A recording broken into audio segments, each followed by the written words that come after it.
Aku Niko. Saat itu aku sedang bersama rombonganku untuk pulang ke bawah. Hingga sesuatu yang aneh terjadi. Aku yang awalnya berjalan beriringan, tiba-tiba kehilangan teman-temanku. Di kaki Gunung Kerinci, aku seolah sendirian. Dan aku ketakutan. Aku takut jika nantinya aku tidak pernah bisa pulang. Karena apa yang aku lihat sangat berbeda dengan jalur yang aku lalui sebelumnya. Jalur yang aku lalui saat itu benar-benar tidak aku kenali sama sekali. Tersesat. Aku benar-benar tersesat. Jarak pandang jadi sangat pendek karena tertutup kabut tebal. Jalan setapak yang tidak rata serta licin jadi medan berat yang harus dilalui. Tas ransel besar di punggung makin terasa berat. Udara sangat dingin. Aku tidak tahu harus melangkah kemana. Jalan setapak ini kadang menanjak, kadang menurun. Tapi sepertinya lebih banyak menurun. Jadi sepertinya ini sudah ke arah yang benar, yaitu ke kaki gunung. Syukur-syukur kalau bisa menemui sungai, aku bisa menyusuri arusnya menuju hilir yang sudah pasti ada pemukiman di sana. Tapi entah sudah berapa jam berjalan tanpa arah seperti ini, aku belum juga menemukan aliran sungai. Suara air mengalir pun tidak terdengar, apalagi pemukiman penduduk. Tidak ada sama sekali. Lelah sudah pasti. Secara fisik dan mental aku mulai lelah. Ditambah pergelangan kaki kiri makin terasa sakit, terkilir ketika terperosok tadi. Berjalan di tengah malam buta dan gelap ini, aku berusaha untuk sebisa mungkin terus memaksa otak bekerja, tetap tenang dan menjaga kewarasan. Tidak ada suara sama sekali, kecuali serangga hutan yang berbunyi. Beberapa kali menemui sisi tebing curam yang apabila lengah sedikit dan terpeleset akan fatal akibatnya. Kaki makin berat dan terasa sakit untuk sekedar melangkah. Pola nafas sudah tidak karuan. Merasakan itu semua membuatku memutuskan akan beristirahat kalau nanti menemukan spot yang memungkinkan. Dalam gelap, aku mencari tempat yang aman untuk duduk, mencari pohon besar yang bisa untuk bersandar. Dan baru sadar kalau ternyata yang sedang aku telusuri ini bukan lagi jalan setapak, melainkan rerumputan yang sepertinya bukan jalur yang biasa dilalui oleh manusia. Tinggi rumputnya bervariasi, ada yang sampai setinggi lutut. Aku tidak tahu sudah berapa lama tidak lagi berjalan di atas jalan setapak. Ini akan mengeluarkan lebih banyak energi untuk bergerak berjalan. Gila. Gak sanggup lagi, harus istirahat, ucapku dalam hati. Setelah cukup lama mencari, akhirnya menemukan satu pohon besar yang kelihatannya aman dan nyaman. Akar-akar besarnya bermunculan di permukaan tanah, menopang batang besar yang berdiri di tengah belantara ini. Menurunkan ransel lalu meletakkannya di tanah. Aku duduk bersandar sambil meluruskan kaki. Menghela nafas panjang. Memperhatikan sekitar yang pemandangannya masih tetap sama. Gelap tertutup kabut tebal. Meraih botol besar berisi air dari dalam ransel, aku meminumnya melepas dahaga. Semoga cukup sampai menemukan sumber air bersih nanti. Sebenarnya, aku yang sangat mencintai alam, yang sangat suka menyusuri hutan dan mendaki gunung. Suasana seperti ini adalah surga bagiku. Tapi kali ini situasinya beda, karena dalam keadaan tersesat tidak tahu arah, jadinya lebih banyak fokus menjaga kewaspadaan dan keselamatan diri daripada menikmati senyapnya belantara ini. Sekali lagi melihat jam tangan, padahal tahu kalau jam tangan mati kira-kira 1 jam yang lalu, tapi tetap saja penasaran. Jarum jam berhenti bergerak. Aku pikir memang rusak karena terjatuh tadi, atau batu baterainya memang sudah habis. Tapi kok kebetulan sekali, di saat seperti ini jam tangan malah mati. Dan anehnya lagi, kompas kecil yang ada di tali jam ikut-ikutan mati. Jarum penunjuk arah pada kompas tidak bergerak sama sekali. Sial, inilah salah satu faktor penyebab kenapa aku bisa tersesat jauh seperti ini. Sekali lagi aku teguk air dari botol. Walau tahu harus sangat berhemat, jangan sampai kehabisan air minum. Terus memperhatikan sekitar, aku memutuskan tetap duduk beberapa waktu untuk beristirahat memulihkan stamina. Hening dan sepi, Suara belantara seperti berbicara sendiri. Aku terus memperhatikan. Ketakutan ada, tapi yakin kalau aku bisa bertahan sampai matahari terbit, pastinya akan lebih mudah untuk mencari jalan keluar. Bukan bermaksud untuk sombong, aku sudah cukup lama bergelut di dunia pecinta alam. Tersesat seperti ini bukan yang pertama kali. Beberapa tahun yang lalu aku pernah mengalami dan selamat. Berdoa, berusaha, dan pantang menyerah. Aku pasti bisa melalui ini semua. Belantara di kaki kerinci pada tengah malam ini terbilang sangat tenang. Udara nyaris tidak bergerak. Angin bertiup sangat pelan hanya sesekali. Tenangnya melahirkan hening membius. Sudah beberapa puluh menit lamanya tidak bergerak, membuat udara yang sudah dingin jadi makin terasa menusuk menembus pakaian tebal yang aku kenakan. Beberapa kali menggosokkan telapak tangan membuat panas tubuh. Ingin rasanya bergerak lagi, supaya terhindar dari kedinginan. Tapi stamina masih lemah dan kaki kanan sangat sakit untuk berjalan. Ditambah sama sekali tidak tahu arah jalan kemana yang harus ditempuh. Tidak ada pilihan lain selain berdiam diri dulu di sini. Sekali lagi, udara dingin makin menyiksa, mulai menembus kulit perlahan menusuk tulang. Dinginnya keterlaluan, aku menggigil. Kabut masih tebal, menyelimuti belantara yang ada aku di tengah-tengahnya. Tapi, tidak bisa terlalu lama berdiam seperti ini. Aku harus bergerak, harus melanjutkan perjalanan. Perlahan aku coba berdiri. Dibantu dengan bersandar pada pohon besar ini, aku memaksa kaki menopang tubuh. Ya Tuhan, engkel kiri sangat sakit. Terasa lebih sakit dari sebelumnya. Aku merasakan itu ketika pada akhirnya sudah berhasil berdiri. Aku ambil ransel dan menggendongnya. Menarik nafas dalam-dalam, kemudian mulai melangkah pelan. Langkah yang terasa lebih berat dari sebelumnya. Dalam benak, yang pertama harus ditemukan adalah jalan setapak. Iya, aku harus mencari jalur yang biasa dilewati oleh para pendaki lain dan warga sekitar. Dengan begitu, kemungkinan untuk menemukan shelter atau malah pemukiman akan lebih besar. Tapi tidak segampang itu. Gelap masih meraja, kabut malah makin tebal. Aku masih harus terus berjalan menembus semak belukar dan rumputan. Dengan kondisi kelelahan dan kaki terkilir, membuat semuanya makin berat. Tidak tahan lagi, tidak kuat, tidak mampu lagi untuk berjalan. Sekali lagi aku berhenti lalu duduk di atas semak belukar yang cukup tinggi. Tuhan, aku sangat membutuhkan pertolongan-Mu saat ini. Bersandar pada tas ransel di punggung, aku merebahkan kaki. Tubuh gemetar, kelelahan, menahan sakit, menggigil, bercampur jadi satu. Begitu dinginnya sampai-sampai helaan nafas mengeluarkan uap yang jelas terlihat. Sambil memejamkan mata, aku memaksa diri tetap fokus agar tidak kehilangan kesadaran. Cukup lama memejamkan mata sambil terus mengucap kalimat-kalimat doa. Sepertinya memang harus seperti ini, berdiam diri sampai malam berganti pagi, daripada memaksa berjalan menembus hutan. Terlalu banyak resiko kalau nekat bergerak lagi.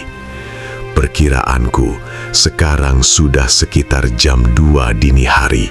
Dengan begitu, tidak lama lagi matahari akan terbit. Aku hanya harus menunggu beberapa saat lagi. Namun, pada saat-saat seperti ini, perjuangan yang paling berat adalah menjaga kesadaran. Sebisa mungkin harus tetap terjaga, mati-matian untuk tetap hidup. Berbagai cara aku lakukan, selalu menggerakkan tubuh, memaksa otak dan pikiran terus aktif. Tapi, entah berapa lama kemudian, tiba-tiba ada sesuatu yang terjadi. Ada apa? Bukan tiba-tiba. Yang tadi udara dingin menyiksa, perlahan berubah. Bukan berubah jadi panas, tetapi berangsur menghangat menuju suhu normal.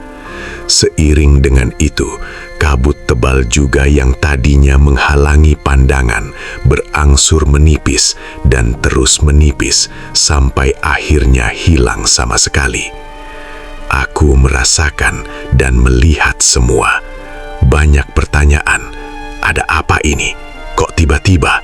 Apa aku yang salah perhitungan? Apakah sebenarnya sebentar lagi matahari akan terbit? Aku berharap begitu. Tapi ketika kabut sudah benar-benar menghilang, ketika jarak pandang mulai normal, aku melihat kalau belantara ini masih tetap gelap gulita, masih malam, tidak ada tanda-tanda akan munculnya sinar matahari. Yang penting ada sedikit kelegaan. Setidaknya salah satu faktor yang membuat tersiksa sudah hilang. Tidak lagi berjuang melawan dingin yang teramat sangat. Lambat laun, aku mulai tidak menggigil lagi. Aku tidak begitu peduli kenapa perubahan suhu ini bisa terjadi secara tiba-tiba. Lebih memilih bersyukur karena dengan begini bisa berpikir lebih jernih dan stamina memulih. Tapi ya, seperti yang aku bilang tadi, setidaknya sudah ada kelegaan sedikit karena tidak lagi harus melawan suhu dingin yang menyiksa. Selama beberapa saat lamanya, aku terus diam tidak bergerak, memperhatikan semua perubahan yang terjadi. Setelah kabut tebal menghilang, barulah bisa melihat lebih jelas ke sekeliling. Ternyata aku duduk di semak belukar yang letaknya tidak jauh dari pepohonan. Aku berada di atas dataran yang tidak terlalu luas, namun tetap saja sejauh mata memandang, semak belukar berpadu dengan rerumputan tinggi yang paling kelihatan. Secara tidak sengaja, aku mulai menikmatinya. Perubahan keadaan yang menimbulkan kenyamanan, bercampur lelah dan letih, perlahan aku mulai merasakan kantuk.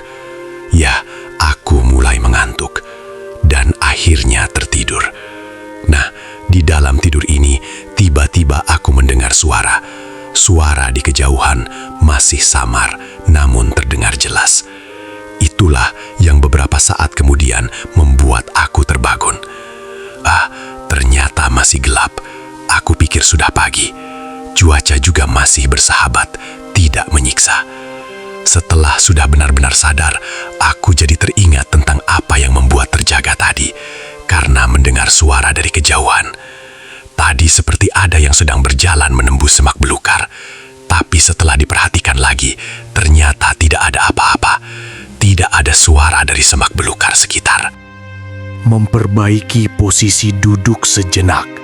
Kemudian lagi-lagi kuraih botol, lalu meminum air di dalamnya yang hanya tersisa tinggal sedikit. Selanjutnya, semua berjalan seperti sedia kala.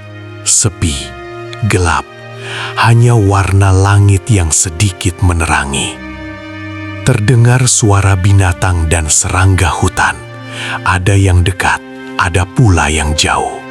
Tapi tidak ada yang mengganggu, menenangkan malah. Semua berjalan normal, sampai ketika muncul suara-suara yang tadi kudengar saat tidur. Dari kejauhan, terdengar ada sesuatu yang sedang berjalan bergerak, menembus semak. Awalnya aku pikir itu hewan. Terdengarnya masih dari kejauhan, makanya aku belum terlalu khawatir. Tapi ternyata tidak sebentar, malah berlanjut. Yang membuat aku makin tertarik, ternyata suara ini yang tadinya jauh, makin lama makin mendekat. Penasaran, aku mencari tahu dari mana sumber suara. Tidak sampai berdiri dengan dua kaki, tetapi cukup menegakkan posisi duduk. Aku sudah bisa melihat bagian atas semak belukar sampai jarak yang cukup jauh. Sumber suara berasal dari sisi kanan. Aku menoleh ke situ, menajamkan pendengaran. Suara masih terdengar, malah makin jelas. Yang tadinya tenang-tenang saja, aku mulai was-was karena terdengar makin dekat. Ada apa ini? Makhluk apa itu? Benar, sang pemilik suara sepertinya memang terus bergerak menuju ke tempatku sedang duduk. Tapi aku tidak melihat apa-apa, padahal sudah maksimal menajamkan penglihatan, masih hanya suaranya saja. Nah, ketika kedengaran sudah benar-benar sangat dekat, sekali lagi aku coba untuk mencari sumber suara. Was-was makin jadi ketika dapat dipastikan kalau memang benar ada pergerakan di semak belukar di sisi kanan. Akhirnya, aku bisa melihat sumber suara. Tapi, apa itu? Karena aku hanya melihat semak belukarnya saja yang bergerak-gerak, sama sekali tidak melihat sesuatunya. Binatang atau makhluk apa itu gerangan? Keringat dingin mulai mengucur, memikirkan makhluk apa ini. Kengerian akan binatang buas yang mungkin tiba-tiba menyergap, membuat degup jantung makin berdetak cepat. 1, 2, 3, 4. Awalnya muncul 1, lalu 2, 3, 4. Kemudian menyusul satu persatu di belakang yang pertama. Dari semak belukar yang nyaris setinggi dada orang dewasa, muncul sosok-sosok yang aku masih hanya bisa melihatnya dalam gelap. Belum terlalu jelas bentuk sebenarnya. Mereka hanya berdiri diam memperhatikan aku yang masih duduk. Sosok-sosok ini berbentuk manusia, bertubuh pendek, di bawah tinggi rata-rata manusia pada umumnya, mungkin hanya sekitar 110 cm atau malah kurang. Masih dalam gelap, aku memperhatikan dengan seksama. 2 di antaranya membawa tongkat yang sepertinya terbuat dari kayu yang sama tinggi dengan tubuhnya. Cukup lama kami saling diam dan memperhatikan dalam jarak yang hanya sekitar 4-5 meter. Mereka masih lebih dekat dengan semak belukar yang ada di belakangnya. Setelah itu, entah berapa menit kemudian, salah satunya mulai bicara, bukan kepadaku, melainkan dengan sosok lainnya. Masih terdengar berbisik, sama sekali aku tidak bisa mendengarnya dengan jelas. Kemudian, lama-kelamaan berlanjut seperti perbincangan, seperti sedang mendiskusikan sesuatu sambil sesekali menatapku. Saat inilah suara mereka makin terdengar jelas walau tidak terlalu keras. Cukup lama mereka berbincang, sampai akhirnya salah satunya maju beberapa langkah mendekatiku. Saat inilah aku bisa melihat lebih jelas karena sudah terpapar cahaya langit. Sosok manusia, dan memang jelas manusia. Ada mata, hidung, telinga, dan lain sebagainya. Namun dengan tubuh yang pendek, dari wajahnya terlihat kalau beliau adalah manusia dewasa. Wajah ramah ditunjukkan, tersenyum, aku membalas tersenyum. Pada saat inilah rasa was-was dan khawatir berangsur hilang. Melihatku tersenyum, kemudian 3 orang yang berdiri di belakang ikut maju beberapa langkah. Saat inilah akhirnya terlihat bentuk tubuh dan wajah mereka semua dengan jelas. Keempatnya adalah 4 sosok manusia yang bertinggi nyaris sama. 3 di antaranya terlihat dewasa, sedangkan 1 lagi masih remaja dengan tubuh yang sedikit lebih pendek lagi. Oh iya, mereka menggunakan dedaunan yang disusun sedemikian rupa sebagai penutup tubuh sebagai pakaian. Sekali lagi, mengubah posisi duduk jadi makin tegak. Sambil meringis, aku memegang kaki kanan yang pergelangannya masih sangat sakit. Melihat itu, 1 dari mereka perlahan seperti meminta izin untuk memegang pergelangan kaki aku. Aku mengangguk mengiyakan. Lalu dia berbicara kepadaku dengan bahasa yang sama sekali tidak aku mengerti. Namun terdengar ada logat Melayunya. Aku membalas dengan senyum dan mengangguk-angguk saja. Mereka lalu berbicara satu sama lain sambil sesekali melihat ke arahku seperti sedang berdiskusi. Setelah sepertinya selesai, kemudian mereka diam sambil semuanya menatapku. Aku yang masih meringis menahan sakit, tiba-tiba 1 di antara mereka yang sepertinya merupakan pemimpin atau yang dipertuakan, mendekat lagi sambil tangannya memegang pundakku. Kemudian dia bicara. Sama sekali, aku tidak mengerti apa yang dia bicarakan.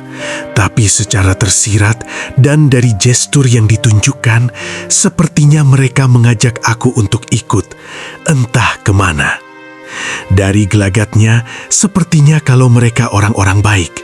Tidak ada sedikit pun hal yang menunjukkan kalau mereka jahat atau berbahaya. Maka dari itu, aku tidak berpikir panjang untuk mengangguk dan tersenyum. Aku setuju untuk ikut.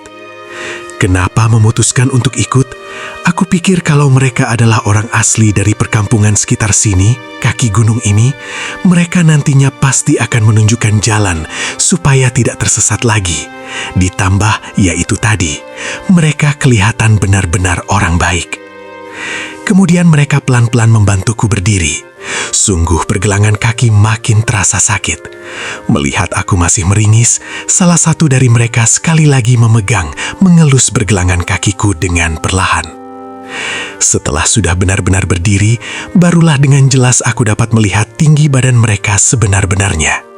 Yang paling tinggi kira-kira hanya setinggi pinggangku saja. Yang terlihat masih remaja malah lebih pendek lagi. Salah satu dari mereka memberikan tongkat kayu untuk membantuku berjalan, dan salah satunya lagi membawakan tas ransel. Kemudian kami mulai melangkah. Kami berjalan ke arah jalur mereka datang tadi, menembus semak belukar, lalu masuk ke dalam hutan. Kami berjalan cukup pelan karena aku tidak bisa bergerak cepat. Mereka mengerti kondisi itu dengan sesekali memapah ketika aku kesulitan melewati kondisi jalan yang agak berat.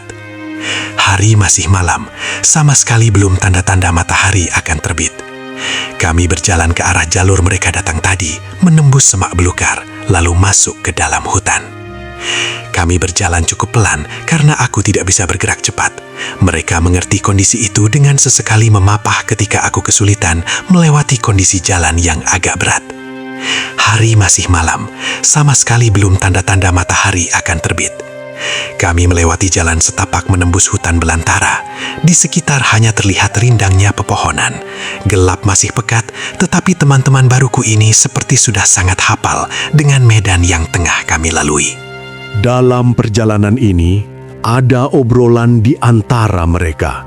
Sesekali diselingi dengan tawa kecil. Aku tentu saja masih belum paham apa yang mereka bicarakan. Hanya tersenyum-senyum saja ketika mereka seperti mengajakku ikut berbincang. Menggunakan bahasa isyarat, mereka beberapa kali seperti bertanya, "Kamu capek? Mau istirahat dulu?" Itu yang aku tangkap. Aku menjawab, "Tidak, lanjut aja," sambil tersenyum. Tentu saja menggunakan isyarat tangan juga. Mengesampingkan lelah capek yang teramat sangat, aku perhatikan kalau perjalanan kami ini melewati alam yang indah. Aku yakin itu, walaupun masih gelap. Wangi alam gelantaranya menyenangkan, dan yang paling epik ketika dari kejauhan mulai terdengar suara aliran sungai. Senang mendengarnya. Ketika itulah kemudian salah satu dari orang-orang ini bicara kepadaku. Yang aku tangkap adalah, "Nah, itu, sebentar lagi kita sampai." Begitu katanya. Refleks memperhatikan jam tangan. Padahal sadar kalau jam tanganku mati sejak lama tadi. Tapi aku bisa perkirakan kalau sudah 1 jam lamanya kami berjalan. Sampai akhirnya, kami berhenti karena di depan ada tebing curam. Salah satu orang yang sejak awal aku perkirakan sebagai pemimpin bilang kepadaku, "Kita harus turun." Aku menangkapnya seperti itu. Aku hanya bisa mengangguk. Tidak lama setelah itu, satu persatu dari mereka mulai menuruni tebing curam itu, sementara aku masih berdiri memperhatikan dari belakang. 2 orang pertama sudah turun, kemudian aku berikutnya yang harus turun. Dari atas tempat berdiri, aku coba melihat ke bawah. Ternyata sama sekali tidak kelihatan dasarnya. Aku tidak melihat permukaan yang ada di bawah tebing curam ini. 2 orang yang sudah turun pertama tadi pun sudah tidak kelihatan lagi. Gelap total. Orang yang aku lihat sebagai pemimpin berbicara kepadaku masih dengan sedikit bahasa isyarat, dan aku menangkapnya, "Ayo, turun, pelan-pelan dan hati-hati." Begitu kira-kira yang beliau sampaikan. Aku menjawab dengan anggukan. Dalam keadaan normal, mungkin aku tidak akan kesulitan menuruni tebing ini. Tetapi karena pergelangan kaki sangat sakit untuk digerakkan, maka sangat susah bagiku untuk turun. Untungnya, Ada undak-undakan kecil menyerupai tangga yang bisa digunakan sebagai pijakan. Pelan tapi pasti, aku bisa menuruninya. Dalam gelap, aku meraba mencari pijakan dan pegangan. Terus turun, aku sama sekali tidak tahu seberapa jauh jarak ke permukaan. Ternyata tebing curam ini cukup tinggi. Aku perkirakan lebih dari 20 meter. Peluh bercucuran, pakaian makin basah oleh keringat. Sungguh tebing yang sangat menantang. Sampai ketika ada tangan yang menggenggam kaki, aku langsung menoleh ke bawah. Ternyata 2 orang yang pertama turun tadi, mereka langsung membantu memapahku untuk turun menginjak permukaan, menuruni tebing curam selesai. Setelah sudah turun semua, tanpa istirahat langsung melanjutkan perjalanan. Perbincangan mereka berempat kali ini lebih sering terjadi daripada sebelumnya. Mereka juga makin sering melibatkan aku, walau masih susah untuk mencerna apa maksud dari omongan mereka. Tidak berapa lama dari tebing tinggi tadi, salah satu dari mereka menunjuk-nunjuk ke depan sambil berbicara padaku dengan senyum lebar. Aku menangkap artinya adalah, "Itu, kita sudah sampai." Aku balas tersenyum juga. Oh iya, sejak dari tebing curam tadi, suara aliran sungai kedengaran makin dekat. Terlebih saat ini, suaranya makin jelas, berarti kami sudah dekat dengan aliran sungai. Seperti tidak ada lelah, mereka memapah membantuku berjalan. Walaupun kecil dan pendek, tetapi fisik mereka sungguh kuat. Pergerakan kami lebih cepat dari sebelumnya. Aku pikir karena sepertinya sebentar lagi akan sampai. Kita sampai. Salah satu dari mereka bilang seperti itu sambil tersenyum. Memang, aku melihat alam sekitar agak berbeda. Yang tadinya sangat rimbun pepohonan besar, kini aku sudah bisa melihat langit malam sangat luas. Pepohonan besar masih kelihatan, tapi letaknya menjauh, mengelilingi satu dataran luas di tengah-tengah. Dan beberapa meter kemudian, kami seperti memasuki satu wilayah yang aku masih belum jelas melihatnya karena masih gelap. Tanda kami masuk adalah ketika melewati semacam gapura yang berdiri di atas 2 tiang setinggi kira-kira 2 meter. Gapura ini aku menganggapnya sebagai pintu masuk. Pintu masuk kemana? Entahlah, aku juga belum tahu. Seperti sebuah desa yang aku lihat ada beberapa bangunan berbentuk seperti rumah, tidak terlalu besar, berdiri dalam gelap. Aku masih belum bisa melihat dengan jelas bentuk rumah-rumah itu dan jumlahnya. Sampai akhirnya, setelah melewati beberapa bangunan yang bentuknya seperti rumah, kami berhenti di depan salah satunya. Ternyata rumah-rumah ini berbentuk rumah panggung, namun tidak terlalu tinggi. Mungkin hanya 1,5 meter dari permukaan tanah. Untuk memasukinya, aku harus menaiki beberapa anak tangga menuju pintu utama. "Ayo masuk," ucap salah satu dari teman baruku ini. Aku lalu perlahan menaiki tangga untuk masuk ke rumah yang terbuat dari kayu. Setelah sudah di dalam, aku harus sedikit menunduk karena atapnya tidak cukup tinggi buatku. Ketika semua sudah masuk rumah, barulah salah satu dari mereka menyalakan semacam lampu kecil yang bentuknya seperti obor yang akhirnya menerangi seisi rumah. Rumah yang berbentuk lingkaran, tidak terlalu besar. Sama sekali tidak ada perabot modern. Hanya ada semacam tikar besar dan kecil. Ada juga kursi kayu kecil yang aku menyebutnya dengan dingklik. Kemudian pelan-pelan mereka memapahku untuk duduk, membuka sepatuku, memberi aku segelas air. Kami lalu berbincang, masih dibantu dengan bahasa isyarat.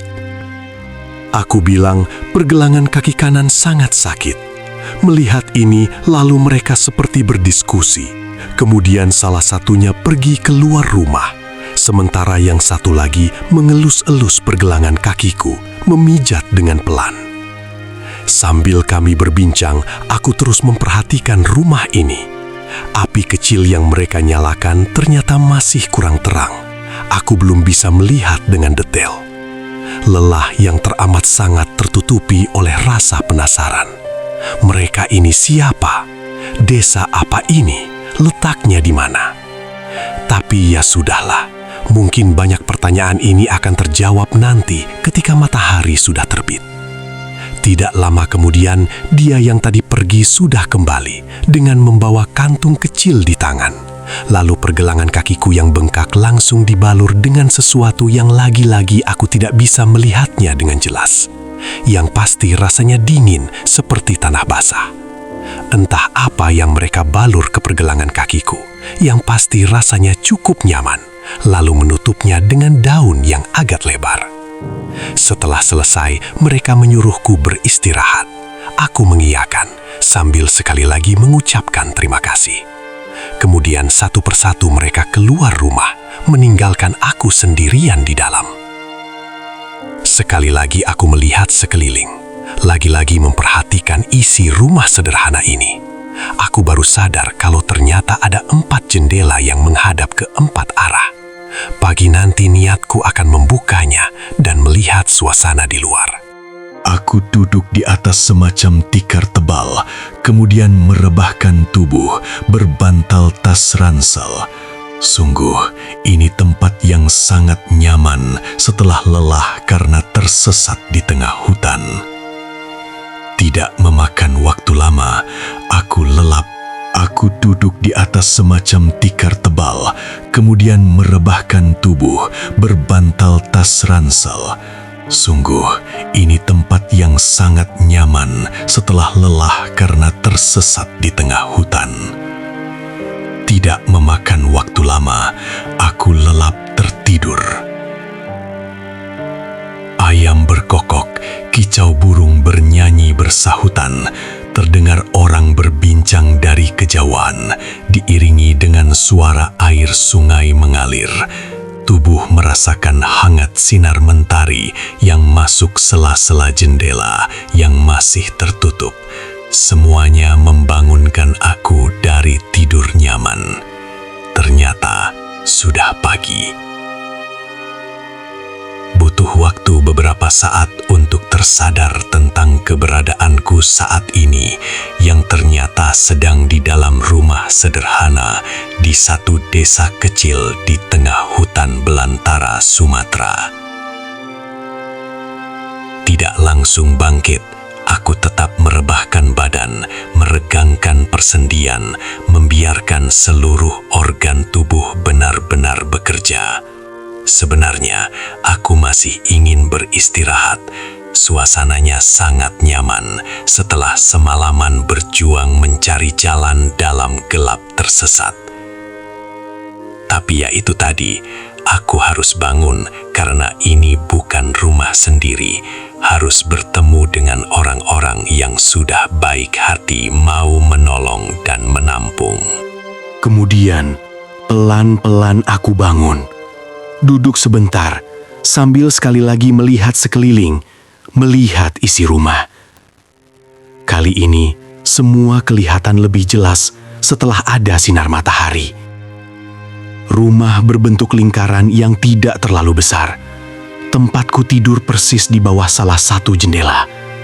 Ada 2 pintu. Sepertinya tadi malam yang aku masuki adalah pintu depan. Lalu ada pintu belakang yang berlawanan arah posisinya. Di salah satu sudut terlihat bertumpuk peralatan makan. Ada piring, gelas, dan lain-lain. Namun kelihatan dari bentuk dan bahannya masih sangat tradisional. Ya sudah, itu saja yang ada di dalam rumah. Selebihnya ada barang dan benda lain yang aku tidak tahu nama dan peruntukannya untuk apa. Selesai melihat sekeliling, aku melihat jam tangan.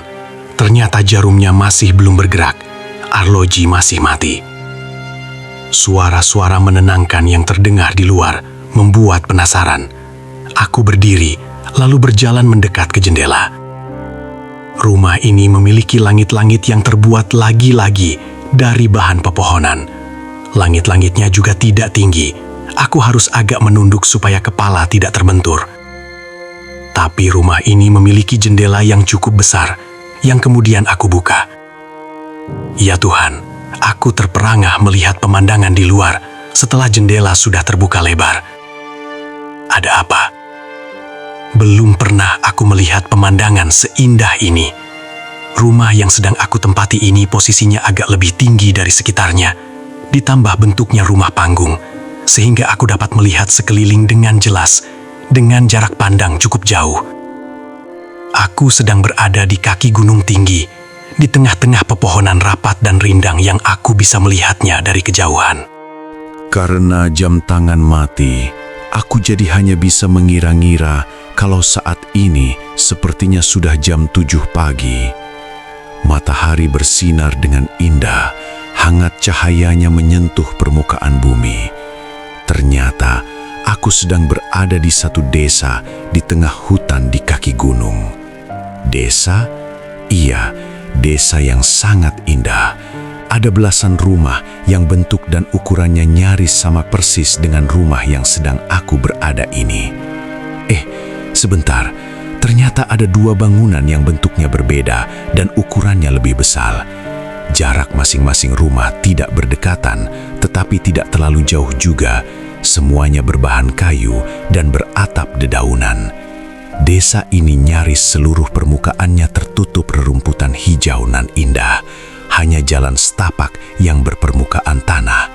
Iya, setiap sudut desa dihubungkan dengan jalan setapak yang kelihatannya hanya dilalui untuk berjalan kaki bagi penduduknya. Hewan ternak berseliweran bebas, ada ayam, bebek, kambing, kerbau, bahkan ada angsa yang sedang berbaris di atas sungai. Oh iya, melengkapi kesempurnaan, ternyata ada sungai kecil yang aliran airnya tidak deras, namun suaranya terdengar jelas. Di sisi sungai, ada hamparan petak sawah yang sepertinya tertanam padi yang mulai menguning. Di beberapa sudut desa, kabut tipis masih terlihat, sementara sebagian besar lainnya sudah berubah jadi embun, terkena terpaan hangat mentari. Beberapa orang terlihat sibuk dengan kegiatannya masing-masing. Ada yang sedang duduk di depan rumah, berjalan kaki, ada yang berada di sawah, ada juga anak-anak yang sedang bermain bersenda gurau, ada pula yang sedang berada di pinggir sungai. Iya, sangat indah desa ini. Aku serasa sedang berada di surga. Hoi, tiba-tiba ada suara. Aku yang sedang menikmati pemandangan langsung teralihkan. Aku menoleh ke bawah jendela, ternyata ada dua orang sedang memanggil. Yang satu aku mengenali wajahnya. Dia salah satu yang menolongku tadi malam, yang paling muda, masih remaja. Aku langsung tersenyum dan melambaikan tangan. "Halo," ucapku. Kemudian aku bergegas berjalan menuju pintu keluar karena melihat dia menunjuk-nunjuk ke sana. Sesampainya di pintu, aku langsung membukanya, lalu melangkah keluar. Seperti rumah-rumah lainnya yang aku lihat tadi, di rumah ini juga ada teras kecil di depan. Ada kursi sederhana juga yang bentuknya panjang, seperti kursi warteg, tapi kakinya pendek. Dua remaja tadi sudah ada di depan tangga, lalu mereka naik. Wajah keduanya tersenyum lebar. Aku membalas dengan senyum juga dan menyapa. Kemudian kami duduk di kursi kayu. Dua remaja tadi sudah ada di depan tangga, lalu mereka naik.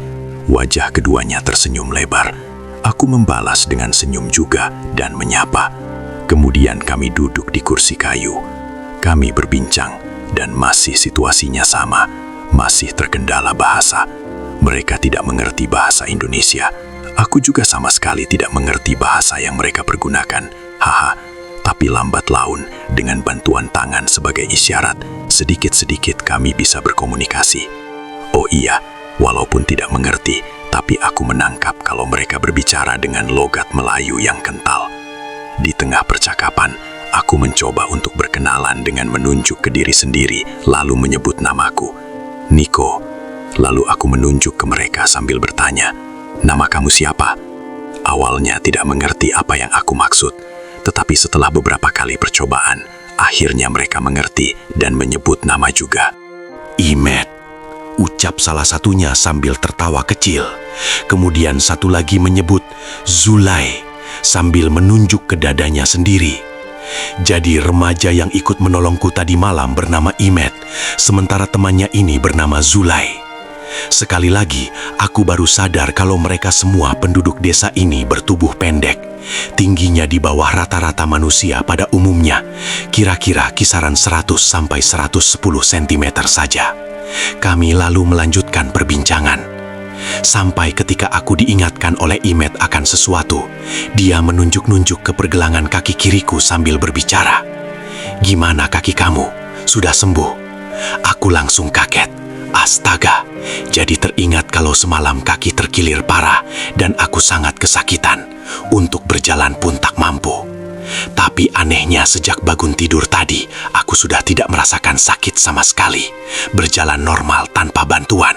Kok bisa? Kemudian pelan-pelan aku raba pergelangan kaki yang masih terbungkus oleh dedaunan. Kemudian mulai membuka balutannya.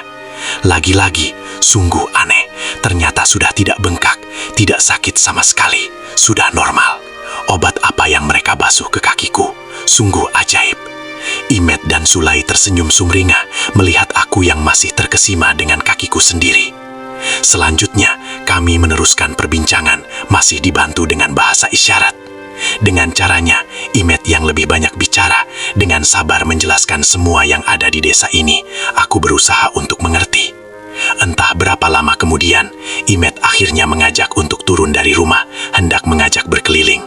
Aku mengiyakan ajakannya, lalu kami keluar rumah dengan menuruni tangga. Jalan setapak kecil menjadi jalan yang kami susuri. Setiap orang yang kami temui menyapa dengan ramah sambil tidak lupa tersenyum. Hari masih pagi.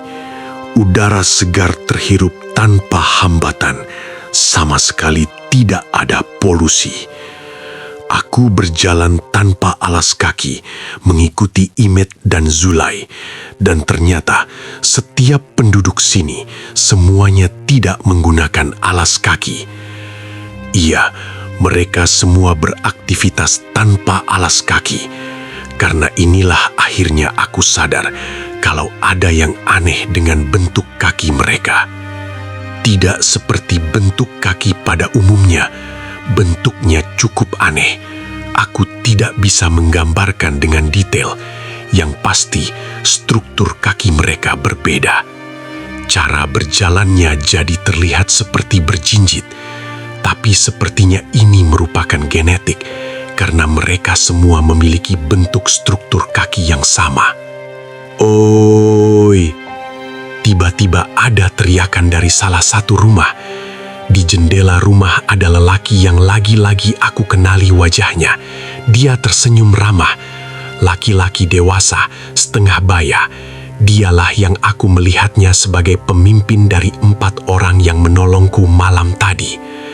Kami mendekat ke rumah itu. Sesampainya di bawah jendela, Imet dengan semangat seperti sedang menjelaskan semuanya. Kakinya sudah sembuh dan namanya adalah Niko. Yang aku tangkap sepertinya Imet bilang begitu.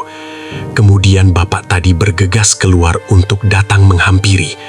Kami mulai berbincang, wajahnya sumringah. Saat itulah Imet memberitahu kalau beliau ini bernama Payah. Tidak lupa sekali lagi aku mengucapkan terima kasih atas kebaikannya tadi malam. Sepertinya benar apa yang aku tebak, kalau Payah ini memang pemimpin.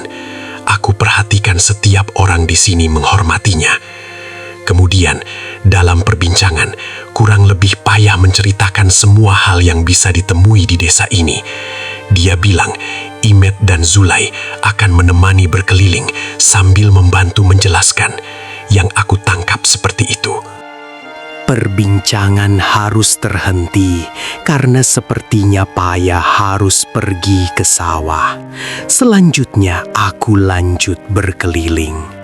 Sekali lagi aku memperhatikan keanehan postur orang-orang di sini. Selain bertubuh pendek, tentu saja bentuk kaki mereka yang beda. Menurutku, karena bentuk pergelangan kaki yang aneh itu, jadinya membuat cara berjalan mereka juga menjadi aneh, seperti berjalan berjinjit. Tapi ya sudahlah, aku menganggap mungkin karena faktor genetik saja, dan kelihatannya mereka tidak menemui kendala apa-apa dalam berkegiatan. Sementara tidak terasa matahari sudah tinggi. Perkiraanku saat ini sudah jam 11 siang. Tapi walaupun matahari bersinar dengan terangnya, udara di desa ini tetap menyenangkan. Panasnya tidak menyiksa, masih terasa sejuk alam pegunungan. Aku, Imet, dan Zulai berhenti lalu duduk di pematang sawah di bawah pohon besar. Dari sini aku bisa melihat pemandangan yang jauh lebih indah lagi. Karena letaknya agak tinggi, jadinya kami bisa melihat hampir seluruh sudut desa. Hamparan sawahnya dan gunung yang berdiri jelas menjadi latar belakang. Aku yang tinggal di Jakarta takjub melihat ini semua. Sungguh seperti berada di surga. Surga yang sangat indah dengan penduduk yang ramah. Tapi walaupun sangat betah, tetap saja aku harus pulang. Pasti keluarga dan teman-teman sedang khawatir. Ya, aku harus meninggalkan desa ini segera. Padahal mungkin kira-kira baru 6 jam aku bertemu dengan Imet dan Zulai. Tapi aku sudah cukup dapat mengerti arti dari banyak kata yang dua sahabat ini ucapkan. Komunikasi kami jadi lebih lancar daripada sebelumnya. Tapi tentu saja sesekali masih dibantu oleh isyarat tangan.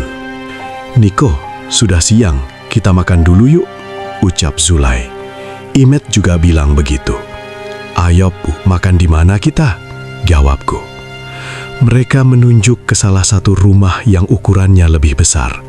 Kemudian kami berjalan menuju rumah itu. Kebetulan juga memang aku sudah lapar. Baru air putih saja yang aku konsumsi sejak pagi tadi. Tidak banyak, hanya 1 mangkuk besar nasi putih panas, 1 piring ayam berbumbu hijau, daging bumbu warna gelap, dan sayuran. Terlihat sangat sederhana, tetapi wanginya menggugah selera. Aku, Paya, Imet, Zulai, dan 3 orang lainnya duduk bersila mengelilingi hidangan. Kami sudah berada di dalam salah satu rumah. Kami berbincang sambil menunggu ada 2 perempuan yang sedang menuangkan air minum. Sebenarnya hanya mereka yang lebih banyak berbincang, sementara aku masih hanya mendengarkan sambil tersenyum dan tertawa sesekali. Yang aku tangkap, mereka seperti sedang memperbincangkan kisah yang aku alami malam tadi. Paya terlihat sedang menceritakan semuanya kepada yang lain. Lagi-lagi aku hanya bisa memperhatikan sambil sesekali ikut tersenyum. Perkiraanku saat ini sudah jam 1 siang. Ketika akhirnya kami mulai makan. Ya Tuhan, makanan yang mereka hidangkan ini enak sekali. Aku yang awam tentang kulinari berani menyimpulkan kalau makanan ini sepertinya sama dengan masakan khas Sumatera yang sempurna. Lezatnya tiada tara. Tentu saja, dengan lahap aku menghabiskan makanan di piring dan tidak malu mengiyakan untuk menambah porsi ketika mereka menawarkan. Selain alamnya yang indah, ternyata desa ini punya ragam makanan yang enak. Singkat cerita, akhirnya kami selesai makan. Saat inilah aku sekali lagi mengucap terima kasih kepada mereka atas perlakuan baiknya kepadaku, dan juga sekalian mengutarakan niatku untuk segera pulang dan meninggalkan desa ini. Aku berharap sore ini juga aku bisa berangkat. Hari sudah mau sore, sebentar lagi gelap, besok pagi saja kamu pulang. kami akan mengantarkan sampai ke jalan menuju pemukiman. Paya bilang begitu. Agak kecewa mendengarnya, padahal sudah ingin pulang. Tapi ya sudah. Tapi aku menurut saja, tidak ada ruginya untuk menunggu 1 malam lagi. Selanjutnya, sepanjang siang dan sore itu, aku diajak oleh Imet dan Zulai berkeliling lagi, melihat-lihat kegiatan penduduk desa. Hari ini semuanya menyenangkan, semuanya indah, seperti mimpi. Kira-kira sudah pukul 9 malam ketika aku, Imet, dan Paya sudah duduk bersila di dalam rumah yang kemarin malam aku tempati. Kami berbincang setelah sebelumnya makan malam di tempat yang sama dengan tadi siang, dengan menu yang sama lezatnya. Di titik ini, kami sudah makin lancar berkomunikasi. Satu sama lain sudah bisa mengerti apa yang lawan bicara maksud. Penggunaan isyarat tangan jauh berkurang. Imet yang memang suka berbincang sangat membantuku dalam menambah kosakata. Paya yang sepertinya memang yang dipertuakan dengan sabar menjelaskan banyak hal tentang desa ini. Dengan keterbatasan bahasa untuk berkomunikasi, tetapi kurang lebih aku dapat menangkap hampir semua yang dia maksud. Jadi, desa ini sudah lama ada, sejak dahulu kala. Namun sangat sedikit orang luar yang tahu letak dan keberadaannya. Itu dia. Selain aku, ternyata sudah ada orang-orang dari luar yang pernah datang ke sini. Dengan cara masuk yang berbeda-beda. Aku merupakan salah satu dari sedikit orang-orang itu. Paya bilang, ada beberapa yang sampai sekarang masih berhubungan baik dengan mereka. Dan dalam jangka waktu tertentu, orang-orang itu datang kembali. Sama, kepadaku Paya juga bilang, kami akan sangat senang kalau kamu mau datang ke sini lagi. Sekarang kita bersaudara, ucapnya sambil tersenyum. Senang sekali mendengarnya. Langsung berencana nanti kapan-kapan akan mengatur perjalanan kembali ke surga terpencil ini. Besok pagi, kami akan mengantar kamu ke jalan menuju peradaban. Jaraknya jauh, makanya kamu harus beristirahat cukup malam ini. Paya bilang begitu. Di luar, hujan turun cukup deras, suaranya terdengar jelas, menenangkan. Perbincangan kami akhirnya selesai. Aku mengantar Paya dan Imet sampai teras depan, kemudian menyaksikan mereka berpayung daun besar sampai menghilang dalam gelap di kejauhan. Masih agak tidak percaya dengan keberadaan desa ini dan penduduknya. Masa iya desa sebagus ini belum banyak orang yang tahu? Aneh. Tapi ya sudahlah, aku tidak mau memikirkan jauh, memilih untuk merebahkan badan di atas tikar. Sudah terbayang akan lelahnya perjalanan besok pagi, makanya aku memaksa diri untuk langsung tidur dan beristirahat. Paya, Imet, Zulai, dan beberapa penduduk yang tidak bisa aku sebut namanya satu persatu sudah berdiri menungguku di depan rumah. Aku dengan ransel besar sudah siap berangkat, kira-kira sudah jam 7 pagi. Semuanya mengajak berbincang dengan ramah. Aku pamit ke satu persatu. Intinya mereka bilang, jangan kapok untuk kembali. Oh, tentu saja aku tidak kapok dan pasti akan kembali bersama teman-temanku nantinya. Desa ini sangat indah. Aku menyebutnya dengan percikan surga di kaki gunung pedalaman Sumatera. Singkat kata, aku pamit sekali lagi dengan semuanya. Sementara Paya, Imet, dan Zulai mengantar aku menuju peradaban. Maka mulailah kami berempat berjalan meninggalkan desa. Kami tidak lagi melewati tebing curam yang dilalui ketika datang 2 malam lalu.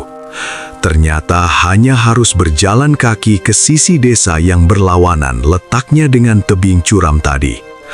Ada semacam gapura kecil yang sepertinya merupakan pintu masuk desa. Setelah melewati gapura, kami langsung masuk ke dalam hutan. Dari pengamatanku, kami memasuki hutan belantara di kaki gunung tinggi, lalu menyusuri jalan setapak kecil yang seperti berjalan mengelilingi gunung tadi. Oh iya, sambil berjalan, aku memegang kertas kecil. Di kertas ini, aku mencatat rute jalan yang kami lewati. Aku membuat semacam peta sederhana, agar nantinya tidak kesulitan untuk datang ke desa ini lagi. Payah sempat menanyakan perihal kertas kecil ini. Setelah mendengar jawabanku, beliau hanya mengangguk dan tersenyum. Hutan belantara yang kami sedang lewati ini sungguh sangat berbeda cuacanya. Udara di desa tadi jauh lebih sejuk. Aneh, padahal belum begitu lama kami berjalan. Terlihat banyak semak belukar dan alang-alang yang seringkali payah harus menebasnya dengan parang untuk membuka jalan. Benar kata Payah tadi malam, perjalanan ini cukup melelahkan. Jalan setapak konturnya naik turun. Di beberapa tempat agak licin karena permukaannya miring. Namun walaupun begitu, Payah, Imet dan Zulai berjalan cukup cepat. Walaupun langkah mereka lebih kecil, namun gerakannya lincah. Sesekali aku harus berlari kecil untuk mengimbangi. Dan juga mereka terlihat sudah hafal jalan. Sepertinya sering melewati jalur ini. Tidak ada sedikit pun kelihatan ragu dalam melangkah. Tapi walaupun begitu, sepanjang perjalanan kami masih sesekali berbincang. Jam tangan masih mati, jarumnya belum bergerak. Tapi menurut perkiraanku, kami sudah berjalan lebih dari 3 jam dengan kecepatan konstan. Beberapa kali Payah menawarkan untuk beristirahat, tetapi aku menolaknya karena belum terlalu capek. Kondisi jalan masih sama. Jalan setapak kecil dengan kontur naik turun. Sesekali menembus semak belukar tinggi. Masih aneh dengan kondisi pergelangan kaki kiri yang sekarang sudah tidak terasa sakit sama sekali. Padahal 2 malam sebelumnya nyaris tidak bisa melangkah. Dan menurutku cederanya cukup parah karena membengkak besar. Tetapi ajaibnya hanya beberapa jam kemudian langsung sembuh total setelah Payah membalutnya dengan ramuan dedaunan. Sekarang aku sudah bisa bergerak tanpa rasa sakit sedikit pun. Matahari makin meninggi, mendekat ke atas kepala. Keringat bercucuran deras membasahi pakaian. Payah, Imet dan Zulai berjalan dengan kecepatan konstan. Sementara aku mulai sering tertinggal. Gila memang stamina mereka. Sama sekali tidak ada tanda-tanda kelelahan. Masih dalam perkiraanku, sekitar jam 1 siang kami akhirnya berhenti. Setelah sebelumnya menembus semak belukar yang cukup tinggi dan luas, sampai ketika menemui jalan setapak tepat di hadapan. Jalan ini masih jalan setapak, namun lebarnya lebih besar dari jalan setapak yang kami lalui sebelumnya. Aku mengambil kesimpulan kalau ini adalah jalan yang sering digunakan oleh manusia-manusia dengan ukuran normal. Sementara jalan setapak sebelumnya hanya dilalui oleh manusia seukuran Payah, Imet, dan Zulai. Menurutku begitu. Kami hanya mengantarkan sampai di sini. Kamu ikuti jalan ini saja. Nanti di depan akan ketemu dengan pemukiman. Ada kawan kamu di sana. Payah bilang begitu. Agak sedih mendengarnya, karena berarti sudah waktunya bagi kami untuk berpisah. Sekali lagi aku mengucapkan terima kasih, karena sudah menolong dan mengajakku untuk datang ke desa tempat tinggal mereka. Aku berlutut lalu memeluk mereka satu persatu. Saya akan kembali lagi nanti, ucapku. Mereka bertiga mengangguk sambil tersenyum, lalu mempersilahkan aku untuk melanjutkan perjalanan. Sebelum pergi, aku sempat memperhatikan sekitar mencari apapun yang bisa aku gunakan sebagai patokan apabila kembali lagi nanti. Ternyata di depan kami berdiri 2 pohon besar yang menjulang tinggi. 2 pohon ini berbeda dengan pohon-pohon lainnya, seperti gerbang masuk ke tempat tertentu. 2 pohon besar ini aku catat sebagai patokan janan. Setelah itu, sekali lagi aku berpamitan untuk terakhir kali, lalu kemudian mulai berjalan menyusuri jalan setapak yang baru, yang lebih besar. Baru beberapa langkah, aku sudah menoleh ke belakang.